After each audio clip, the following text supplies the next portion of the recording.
समान उपमा रहित होकर के और शिवलोक में निवास करने वाली तीनों देवियों को और पैदा करने वाली, कल्याणदायिनी, दुखों का निवारण करने वाली और महाराज संसार सागर से तारने वाली अलौकिक शक्ति शोभायमान हो रही थी।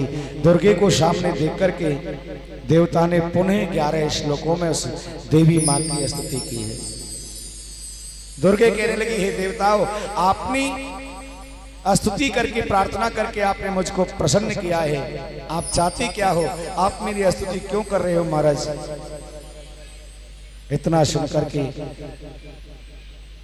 कहने लगे, आपने पहले सती रूप धारण करके दक्ष के यज्ञ में शरीर को भस्म कर लिया देवी, और अब आप कब पुनः जल्दी से दक्ष यज्ञ जब मैंने अपना शरीर त्यागा तो महाराज आपने हमको बताया था, आपने वरदान भी मांगा था। बोल क्या वरदान मांगा था कि सती मरते हरिशन वर मांगा, कि सती मरण हर संग वर मांगा, जन्म जन्म शिव पद अनुरागा।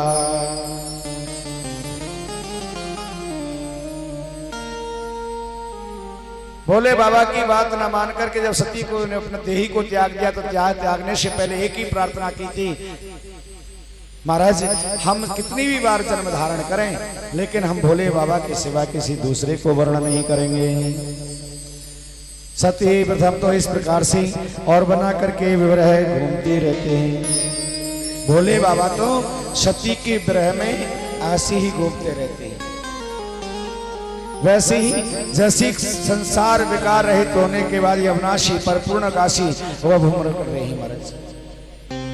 अब आप अपने अपने स्थानों को जाओ। देवी दुर्गा ने कहा कि मैं महादेव का चिंतन करूंगी और फिर दोबारा से अविष्ट फल की प्राप्ति करके भोले बाबा को अपनी पति के रूप में प्राप्त करेंगे। नारद जी कहने लगे, हे देवी, मैना ने किस प्रकार से तप किया और हिमालय ने उस देवी को अपने आंगन में बेटी स्वरूप प्राप्त करने के लिए ऐसी कौन सी कठिन तपस्या की जो कि स्वयं सती हिमालय की घर पुत्री बनकर के आई। अब हिमालय का और मैना का तप की बात आ रही। हिमालय ने बड़ा घोर कठिन तप किया है, मैना मैया भी बहुत कठिन तप कर रही है महाराज। मृतका की मूर्ति बनाती हैं दुर्गा मैया की और उसको गंध पुष्प अक्षत मिष्टान से भोग लगाती हैं। मैना ने 21 वर्ष तक, ध्यान देना, बेटी की प्राप्ति के लिए जगत जननी पराअम्बा दुर्गा को अपनी बेटी के रूप में पाने के लिए 21 वर्ष तक निराहार रहकर के व्रत किया बेटी के काज। आपने कितनों ने कामना की है कि हम बेटी के लिए उपासना करें, बताओ। मैना के चरित्र से सीखिए, बेटा पाने के लिए चाहे हमें आकाश पाताल एक करना पड़ जाए, बेटा ना हो तो ओझान के पास, ब्राह्मणों के पास, संतों के पास, तीर्थ में, धाम में, सयानों के पास, डॉक्टरों के पास खूब चक्कर काटेंगे कि महाराज बेटा हो जाए, एक बेटा हो जाए, एक बेटा हो जाए। और बेटा मान के चलो एक हो गया, 2 हो गए, 3 हो गए, 4 हो गए, फिर किसी डॉक्टर के पास, पंडित के पास जाकर के ये पूछा कि हमारी एक बेटी है जाए, कोई कामना नहीं करता बेटी की। सबको बेटा चाहिए महाराज, सबको बेटा चाहिए। लेकिन हम ये भूल जाते हैं कि जितना ख्याल बेटी रखती है ना माता पिता का, उतना ख्याल बेटा कदापि नहीं रखता, कदापि नहीं रखता। फिर भी हम क्या चाहते हैं कि छोरी ना है जाए, बेटी ना हो जाए, बेटा ही चाहिए। सबसे ख्याल रखने वाली बेटी है, लेकिन फिर भी हमें बेटी नहीं चाहिए महाराज।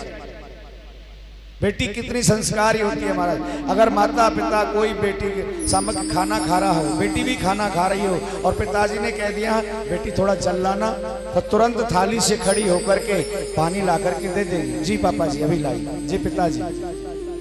और बेटा अगर भोजन कर रहे हो, रोटी खा रहे हो और अगर ने को बाप ने कह दी छोरा ने पानी लई और एकदम से पारा आसमान पे चढ़ जाता, लाल पीला। देख ले मैया, अब दिख रहा कि मैं रोटी खा रहा हूं ना, खाना खाते समय इन्हें दिख नहीं रहा, लेकिन जितना ख्याल बेटी रखती है ना, लेकिन फिर भी हम बेटी के साथ में कितना अन्याय कर रहे हैं महाराज, कितना अन्याय करते हैं। अब तो मुझे थोड़ा कम लग रहा है, लेकिन आज से कुछ दशक वर्ष पहले माताएं सगर्भा होती थी ना, तो तीसरे महीने पर ही डॉक्टर के पास पहुंच जाती थी। डॉक्टर साहब थोड़ा चेक करके बताइए ना उधर में बेटा है कि बेटी है। और डॉक्टर ने उसका अल्ट्रासाउंड करके मोटी रकम लेकर के कह दिया ना कि इसके बेटी है। महाराज बेटी नहीं चाहिए डॉक्टर साहब, इमोशन कर तो मार। और वही माँ बाप जिस बेटी का क्या अपराध है महाराज, प्रभु दहन से, और जो गर्भस्थ जीव आया है और उसको हमने गर्भ में ही कैंची से टुकड़े टुकड़े करवा दिए। कैसी माँ बाप है, कितने नीच हैं, कितनी दुराचारी है, कितने पर नहीं चाहिए। एक एक कतरे, जिस जीव ने अभी धरती का स्पर्श भी नहीं किया, संसारिक हवा का पान भी नहीं किया, उसका हमने मुख भी नहीं देखा, हमने उसका क्रियाकलाप भी नहीं देखा, और हम उस बेटी के लिए कसाई बन गए।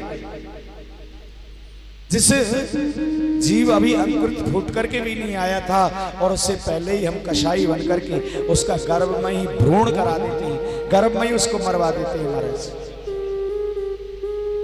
क्यों?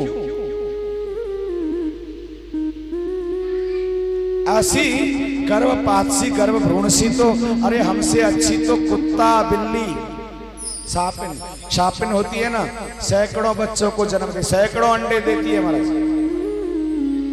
और सैकड़ों अंडों देने के बाद में तत्पश्चात उसे भूख लगती है और खुद ही उन अंडों का भक्षण करने लग जाती है, खाने लग जाती है। हमसे तो वो श्रेष्ठ है, कम से कम उसने अंडों को पैदा तो किया, सृष्टि की हवा का स्पर्श तो कराया, धराधाम का स्पर्श तो कराया।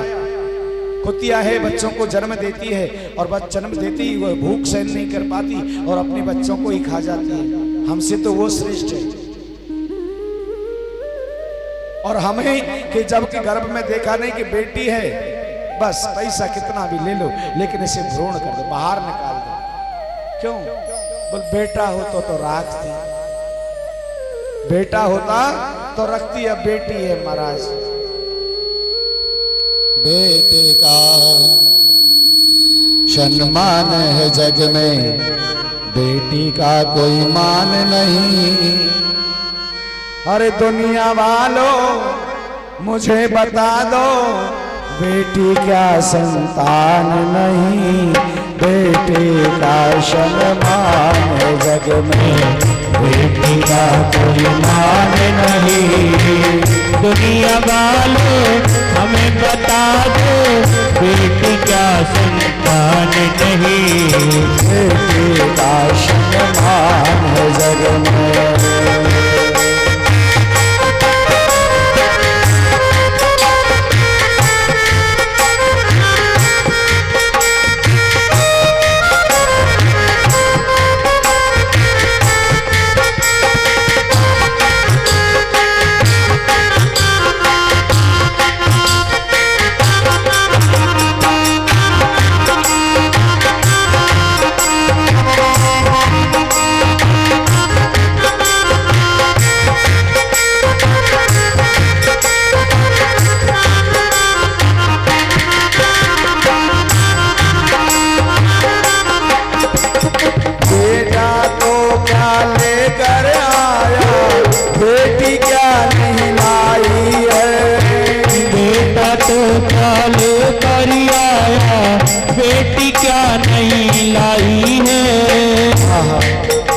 बेटे का जन्म होता है ना, अरे साहब अपने परिवार की तो कहा चले, रिश्तेदारों तक देखो कितनी कितनी उमंग होती है, कितनी खुशी होती है।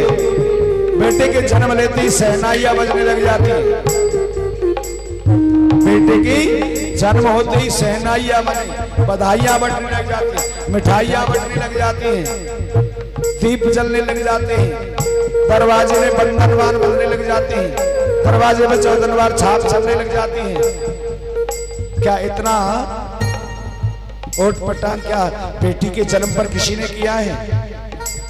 बेटी के जन्म पर किसी ने कहीं शहनाई बजवाई है कि हमारी बेटी भैया खुशी मनाओ? 95 वर्ष की डोकरी अगर घाट में पड़ी होगी तो उस बहाने सुन ली ना कि पोती भैया पोती, तो बाजी बाजी टुकड़िया के तो प्राण निकल जाए मर्राण। तू याई घर को धरी, अरे मरते मरते नेक में नाती को मोह देख लेती। लग रही है अब तो मैं बिना नाती के मुख ही देखे मर जाऊं। बुढ़ा अगर सुन ले कि कावयो पोती भैया तो महाराज समझ लो उसकी बत्ती सी टूटने ही वाली होता, इन्हें पीछने लग जाएगा। शीत चूड़ी जाड़ो चढ़ने लग जाए बेटी होने पर महाराज।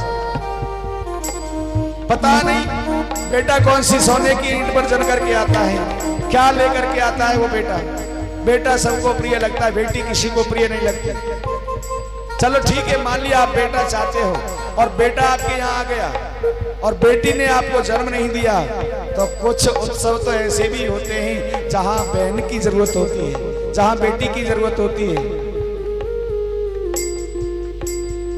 और जब वो भाई उस उत्सव पर अपनी माँ से पूछेगा, अपने पिता से पूछेगा, मैया आज रक्षाबंधन का त्योहार है, राखी का पर्व है, सबकी बहनें आ रही हैं, मेरी बहन कहाँ है? जब मैया से बेटा ये पूछने लग जाएगा कि मेरी बहन कहाँ है, सबकी बहन आ रही है, सबकी कलाइयों पे राखी बंध रही है, मेरी राखी बिना कलाई सूनी हो रही है, मेरी बहन कहाँ है?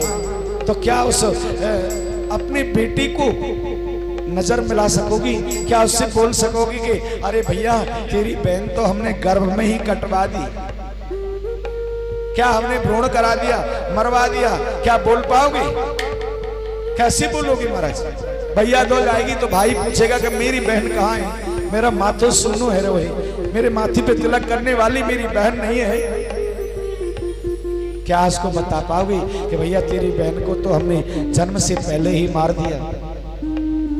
बेटे तो क्या लेकर आया, बेटे क्या नहीं लाई है, बेटा तो क्या लेकर आया, बेटी क्या नहीं लाई है, बेटा तो क्या लेकर आया, बेटी क्या नहीं लाई है, बेटा तो क्या लेकर आया, बेटी क्या नहीं लाई है, बेटी के बिन देखो भैया सुन की आज कलाई है, बेटी के बिन देखो भैया सुनी आज कलाई है, भाई गज और रक्षाबंधन इसका मन में क्या नहीं, रक्षाबंधन भाई गज का मन में बिल्कुल ज्ञान नहीं, दुनिया वालों मुझे बता दो बेटी क्या संतान दहे, बेटी का सम्मान जग में।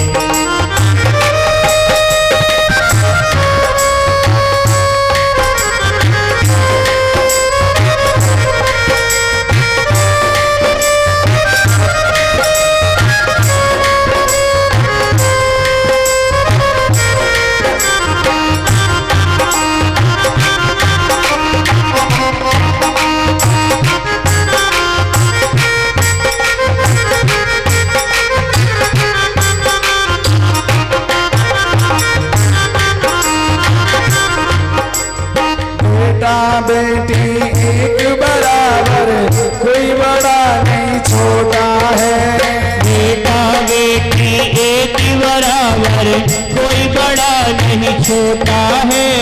आज के समय में बेटियां कहाँ कम है महाराज? बेटियां हमारी चंद्रमा तक पहुंच गई, बेटियां हमारी बॉर्डर तक पहुंच गई, बेटियां हमारी आर्मी तक पहुंच गई, बेटियां हमारी प्लेन उड़ा रही हैं, बेटियां धावन दौड़ में, दौड़ की प्रतियोगिता में सबसे आगे है महाराज। बेटी किस बात में कम है? बेटियां नंबर पे नंबर बाजी मारती जा रही हैं, और बेटे ऐसे बना दिए आपने निठल्ले कि हर समय मोबाइल में लगे पड़े, बेड पे पड़े हैं। बेटे के 60% भी नहीं आ रही है, और बेटी 90.9 नंबर लेकर के आ रही है। कितनी मेहनत है, जबकि उनके पास ऊपर का घर का भी लोड है, घर का काम भी है, और उसके बाद भी वो इतनी पढ़ करके और अपने महाराज पद पा लेती है महाराज। कहाँ बड़ी छोटी है। बेटा बेटी एक बराबर, कोई बड़ा नहीं छोटा है।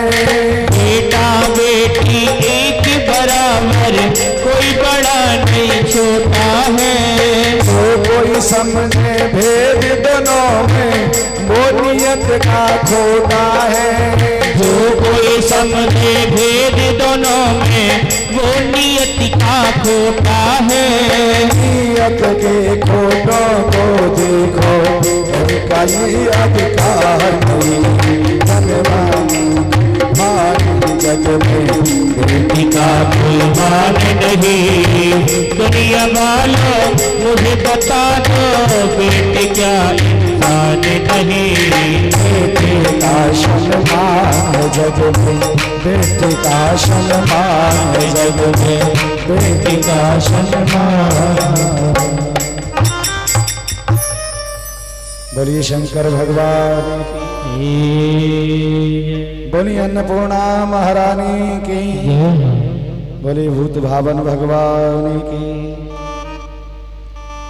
जो अपनी बेटियों को गर्भ में ही भ्रूण करा देते हैं ना, तो उनके लिए तो विनता पुत्र गरुड़ जी ने,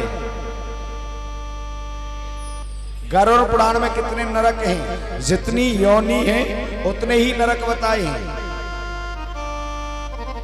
जितनी योनि उतने ही नरक, और उन नरकों में 24 नरक मुख्य मंगाए बताए, और 24 नरकों में भी 3 नरक आधे और दौरिक नरक, ये आधे 3 है ना महाघोर नरक बताए।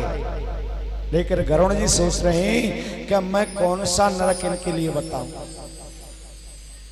जो अपनी बेटियों को गर्भ में ही नष्ट करवा रहे हैं, वो तो इन नरकों से भी परे अलग कोई नरक होगा। क्या करना करेगा?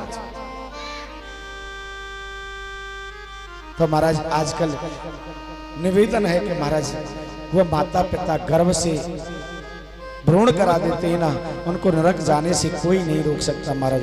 उसे तो अंध तामृष नरक, अंध रौरव नरक, अंध कुपाद नरक, ऐसी नरकों में जाकर के पड़ना पड़ेगा।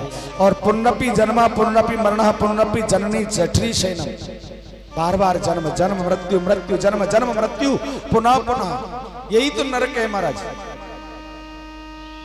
बस इसी बात के लिए तो हम नरक कहते हैं। मर रहा है, जन्म ले रहा है, जन्म ले रहा है, मर रहा है। कोई भी तपस्या नहीं करता, कोई भजन नहीं करता कि हे भगवान मेरे बेटी है जाए, कोई नहीं चाहता महाराज। लेकिन आज हिमालय पत्नी मैना ने इतना कठोर व्रत किया कन्या को पाने के लिए, देवी को पाने के लिए, बेटी को पाने के लिए। 21 वर्षों तक तो निराहार रही महाराज, निराहार व्रत किया। और ऐसे कठोर की आराधना से माँ दुर्गा प्रसन्न हो गई, और प्रसन्न होकर के मैना से कहने लगी हैं, देवी मैया के वरम ब्रूहि महासाधी यत्ति मनसि वर्तते सुप्रसन्ना चेतप्साहं त्वाहं गिरकामिना। हे गिरकामिनी, हे हेमवान पत्नी, हे मैना जी, मैं आपकी तपस्या से बड़ी प्रसन्न हूं महाराज। आप अब तुम मनोवांछित फल, तुम्हारे जो मन की कामना हो, जो मन में इच्छा हो, वो फल पाने के लिए आप मुझसे वरदान मांग लें, आप मुझे वरदान मांग लें। कितनी सुंदर बात कही मैना ने। माते सुनो कि माता मही सदानंदा भक्ता शोक विनाशिनी आकल्प वनता नामाचा प्राण नाम बोधि रूपिण।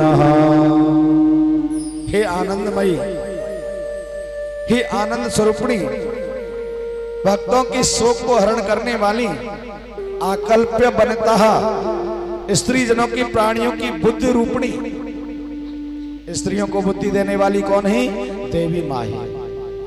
इसी प्रकार से विनती करती हुई मैना ने कहा है कि माँ अगर आप वरदान नहीं दे रही है तो पहला वरदान तो ये दे दो कि मेरे यहाँ पर दीर्घ आयु, बलवान, रिद्धि सिद्धि को प्राप्त करने वाले 100 पुत्र रह जाए।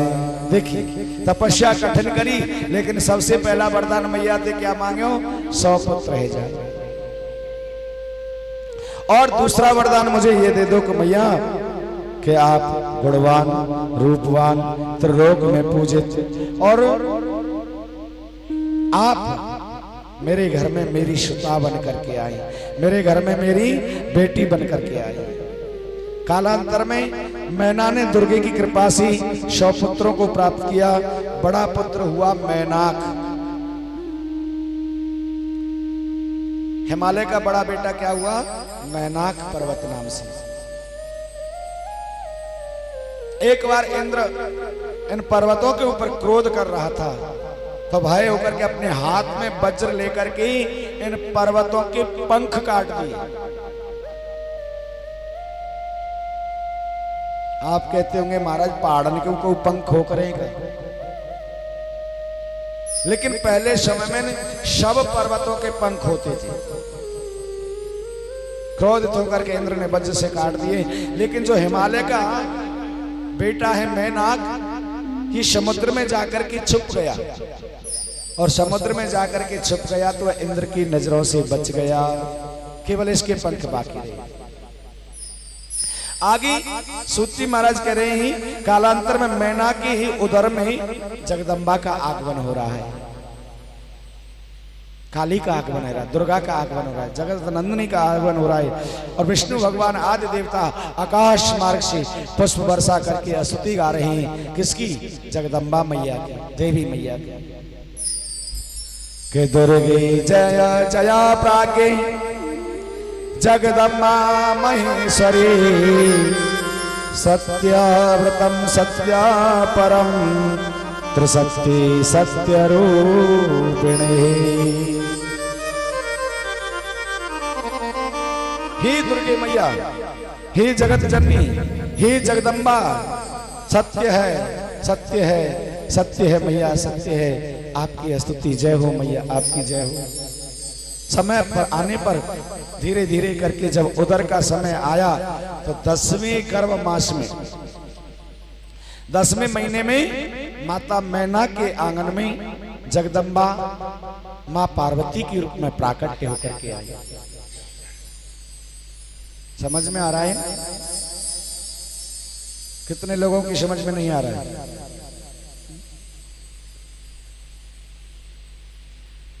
बोलिए जगदम्बा मैया की, बोलिए पार्वती मैया की जय। ब्रह्मा आदि देवता कह रहे हैं कि महाराज भगवती वसंत ऋतु में, कौन से दिन आई? वसंत ऋतु कौन से महीने में आती है?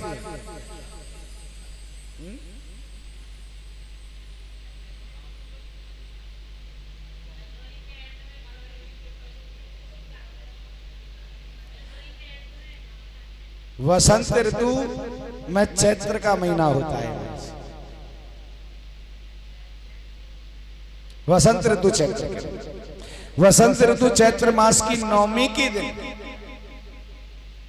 नवमी के दिन जगदम्बा दुर्गा मैया माता मैना की गर्भ से जन्म लेकर के आई। आकाश से पुष्प वर्षा हो रही है और मेघ गरजने लगी, मंद मंद वर्षा हो रही है महाराज। बूंदों की नैनी नैनी फुहारें पड़ रही हैं, पुष्पों की वर्षा हो रही है और हिमालय और मैना के घर में महल में आनंद छा गया। एकदम से ज्योति पुंज प्राकट्य होकर के आया। गर्भ से नहीं आई, अलाद शक्ति आती तो कैसे आती? प्राकट्य होकर के आती। आज मैना की यह पार्वती प्राकट्य होकर के आई है, साधारण बेटी नहीं है। लक्ष्मी जन्म लेकर के नहीं आती। जानकी जी जन्म लेकर के आई तो जन्म नहीं लिया। जानकी जी को कहां से पाया? भू से, भूगर्भ से, धरा से। कीर्ति मैया को किशोरी जी राधा रानी मिली तो वो भी प्राकट्य के रूप में मिली है। जो अलाद शक्ति है, जो देव है ना, वो कभी माता के गर्भ में नहीं जाते। केवल माताओं को ऐसी भ्रांति होती है कि हम सगर्भा हैं, हम गर्भवती हैं, ऐसा आभास होता है, ऐसा आभास होता है। आज वही मैना के यहाँ हुआ और बड़े सुंदर भाव से मैना के यहाँ जय जयकारे गूंजने लगे, खुशी मनाई जाने लगी। और एक बात कहूं, मैं आपसे कह रहा हूं ना कि बेटी के जन्म पर कौन खुशी मनाता है, कौन जय जयकार करता है, कौन शहनाइयां बजती है। जन्म के समय पर बेटी के पे मातम छाया रहता है और शहनाई कब बजती है? जब घर से विदा करते हैं तब शहनाई बजाते हैं, तब खुशी मनाते हैं। जब तक बेटी का विवाह लायक होती, 18 की हो गई, 20 की हो गई, घर में मातम सोई समझा जाएगा, बोझ ही समझा जाएगा, भारीपन ही समझा जाएगा। और जब कन्यादान कर दिया, पीले हाथ कर दिए, विवाह कर दिया, जब डोली में बिठाते हैं ना, तब शहनाइयां बजती है। बजती नहीं बजती। लेकिन अपने जीवन की मैं भी एक पहली खुशी बता दूं, जो मेरा 15 अगस्त से प्रोग्राम होने जा रहा है एटा में, एटा मैनपुरी में, जो 15 वर्ष के अगस्त से जो प्रोग्राम है, उसमें अपनी पोती की, प्रथम पोती के जन्मोत्सव के उपलक्ष्य में कथा हो रही है। देखा होगा।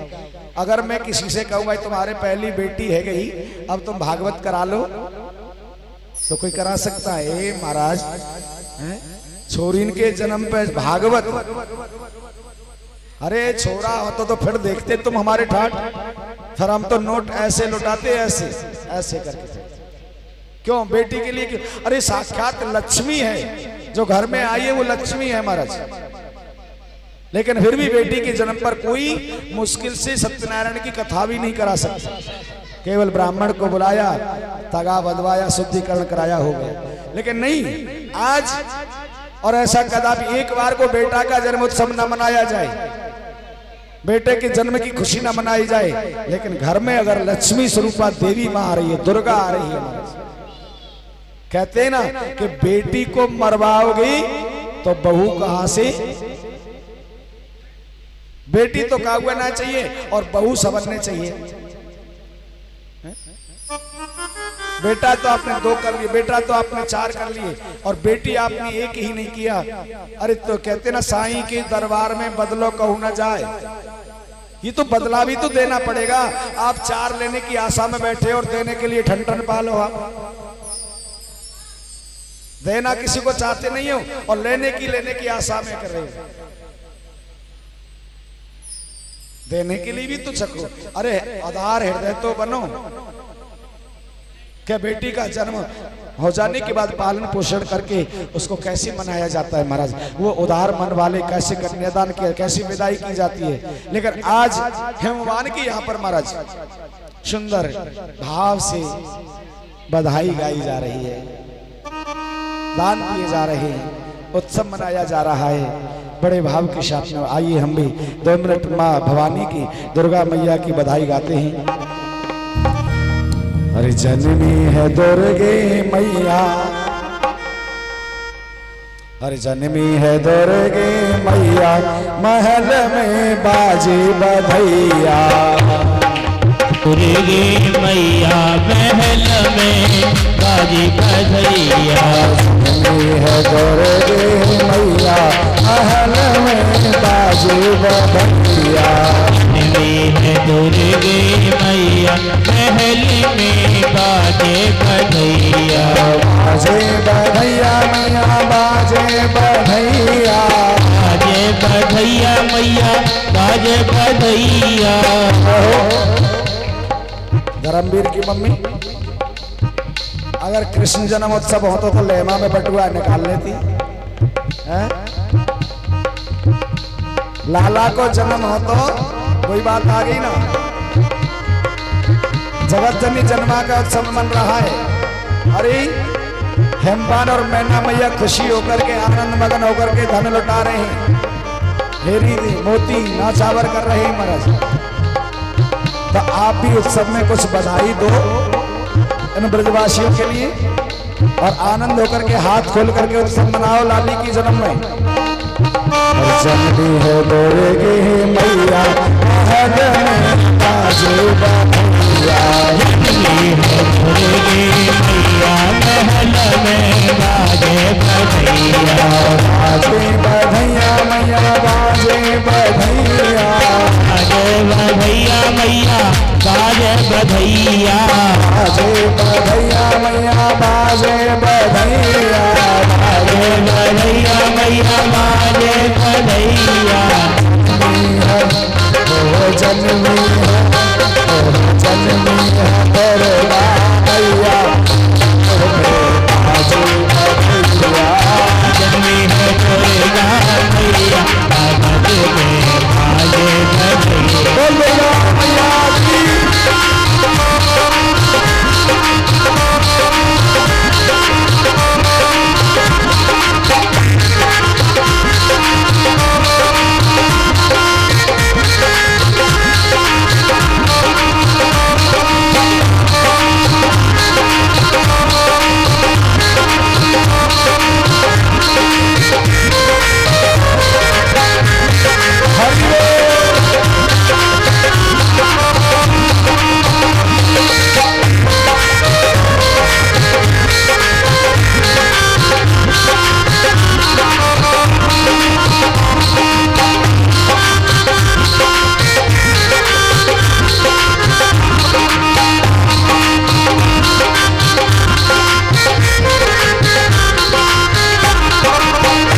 मेरे मन में हर्षित भारी, मेरे मन में हर्षित भारी, मेरे मन में हर्षित भारी, मेरे मन में हर्षित भारी। ओ मेरा लेत बलैया करे में बाजे बधैया, जन्मी है गौरा मैया नगर में बाजे बधैया, जन्मी है गौरा मैया नगर में बाजे बधैया, जन्मी है गौरा मैया नगर में बाजे बधैया। गौरा मैया की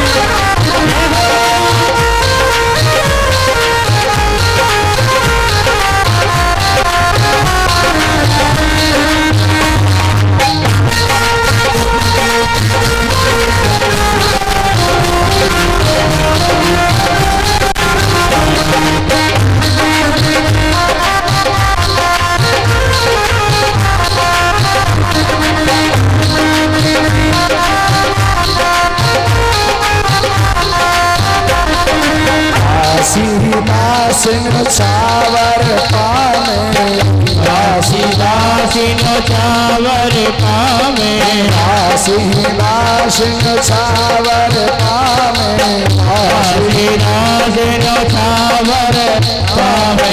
नाचे कैसे अरे नाचता था भैया, नाचता था भैया बाजे बधैया, जन्मी है गौरा मैया नगर में बाजे बधैया, जन्मी है दुर्गा मैया जन्म में बाजे बधैया, जन्मी है गौरा मैया नगर में बाजे बधैया।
फूल बरसावे, सिंह देव फूल बरसावे, से देव फूल बरसावे।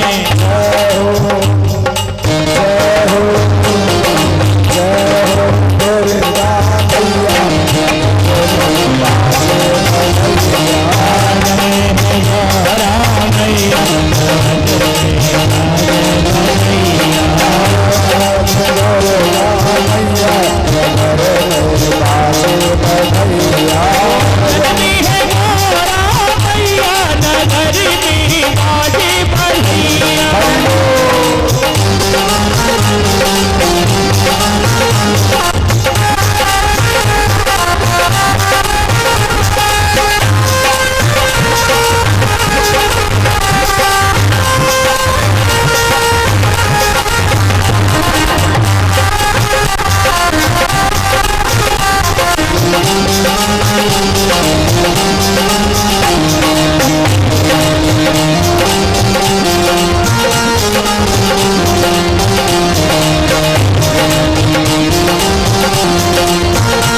सब आनंद छायो, गाम सब आनंद छायो, गाम सब आनंद छायो, गाम सब आनंद छायो। झलो मिल हो गया भैया, हो गया भैया, नगर में बाजू भैया,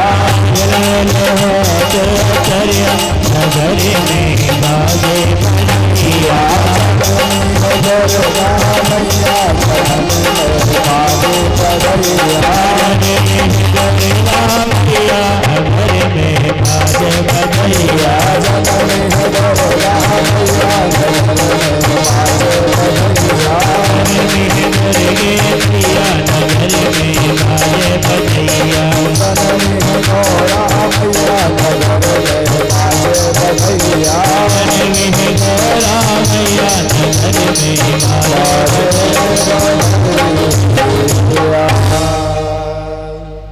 बोली दुर्गा मैया की, बोल गौरा मैया की, बोल पार्वती मैया की, बोल साचे दरबार की, हर हर महादेव। आज बेटी की जन्म की खुशी में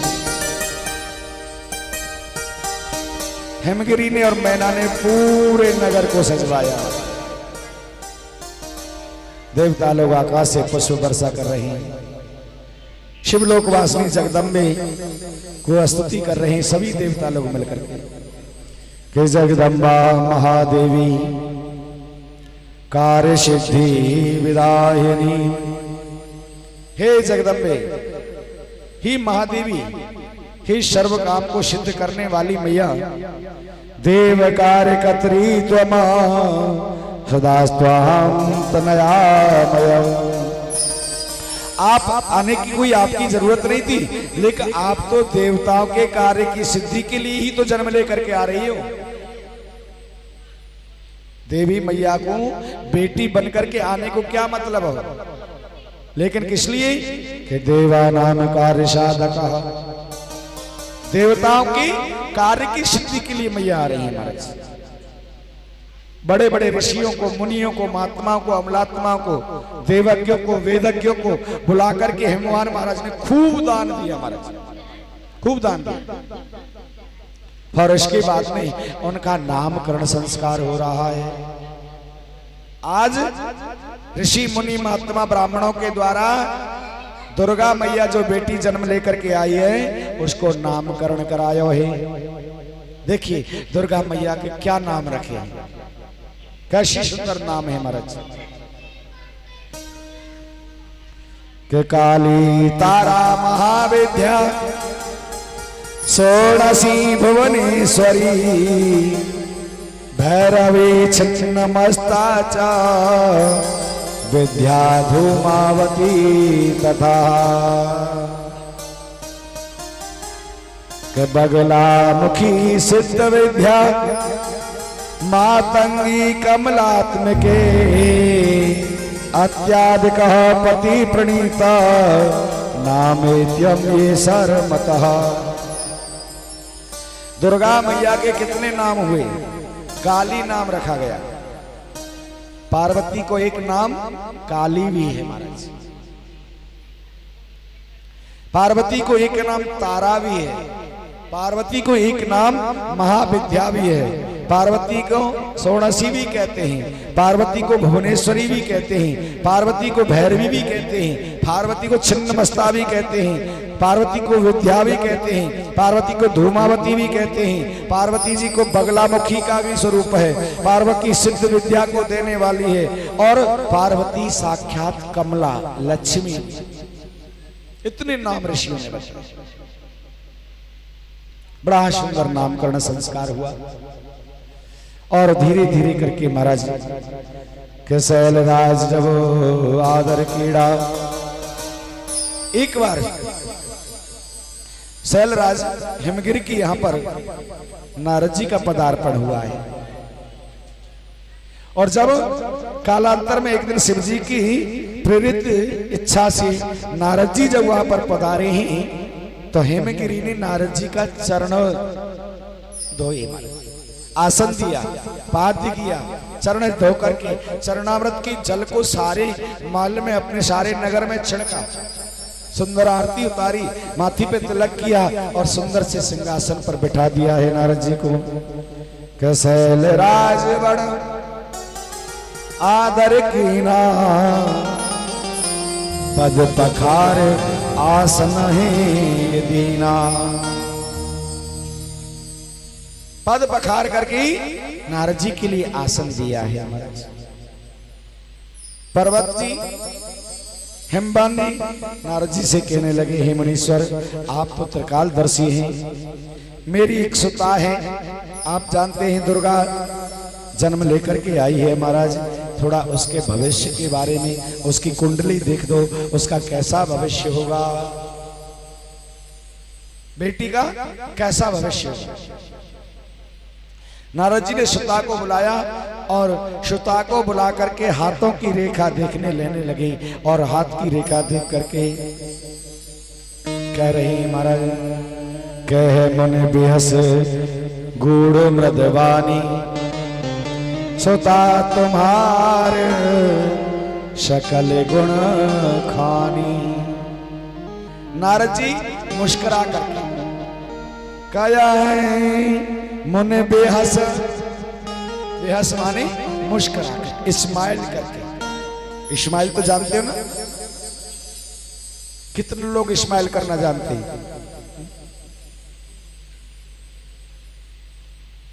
कोई नहीं जानते हमारे।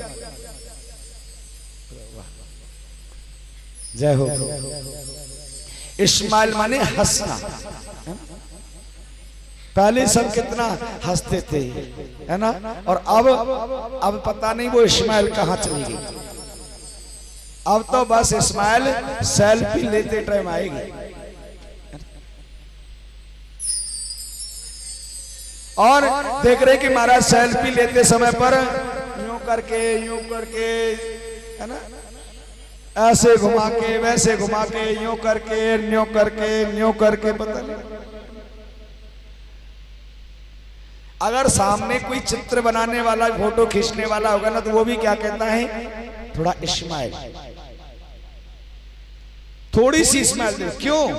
अगर आपकी फेस पर इस्माइल होगी तो आपकी फेस का फोटो है ना, थोड़ा सा उभरता हुआ आएगा, लुक अच्छा आएगा, अच्छा लगेगा। और उस लुक को अच्छा करने के लिए हम बिना बात के इस्माइल देते हैं, थोड़े से। आप सोचिए, जब क्षणिक भर की इस्माइल हमको सुंदर बना सकती है, थोड़ी सी क्षणिक भर की हंसने से, चेहरे पर मुस्कान लाने से वो सुंदरता बना सकती है, तो हम अपने जीवन में अगर वास्तविक इस्माइल रखें चेहरे पर, अरे हंस मुस्कुराते रहें। अरे द्वारकाधीश कृष्ण भी क्या करते हैं, वो कितनी भी विषम परिस्थिति आई, जीवन में कितने कष्ट आए, लेकिन कबहू माथे पे हाथ रख के ऐसे नहीं बैठे महाराज, क्या उदास बैठे होंगे। हमारे जीवन में अगर थोड़ा सा भी कष्ट आ जाए ना तो हम इतने उदास हो जाए जैसे हमारे सब मर गए हों।